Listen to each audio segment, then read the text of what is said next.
আটক করে রাখা হয়েছে এবং এই আটক করে রাখার সময় তিনি অসুস্থ হয়ে পড়েন, যার ফলে তিনি অত্যন্ত অসুস্থ হয়ে তিনি হাসপাতালে ভর্তি হন।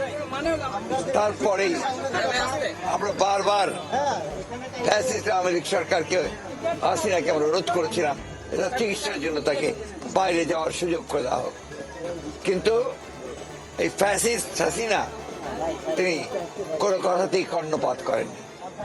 আল্লাহর অশেষ রহমতে ছাত্র জনতার অভ্যুত্থানের মধ্য দিয়ে আজ ফ্যাসিস্ট দেশ থেকে পালিয়ে যাওয়ার পরে আজকে দেশের নেত্রী বেগম খালেদা যখন সম্পূর্ণ মুক্ত হয়েছেন সমস্ত মিথ্যা মামলা থেকে, তিনি চিকিৎসার জন্য লন্ডনে গেছেন, এটা আল্লাহর কাছে শুকরিয়া জানাচ্ছি। একই সঙ্গে আমরা আশা করছি যে সুচিকিৎসা করে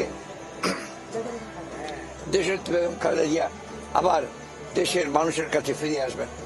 যাওয়ার সময়ে তিনি আবারও বলেছেন যে আপনি সকলকে বলবেন গণমাধ্যমের মাধ্যমে দেশবাসীকে যে তারা যারা আমার জন্য দোয়া করেন, আর আমিও আল্লাহ তার কাছে এই দোয়া চাইছি, আল্লাহ যেন এই দেশকে দেশবাসীকে যেন ভালো রাখেন, তাদের কল্যাণ করেন।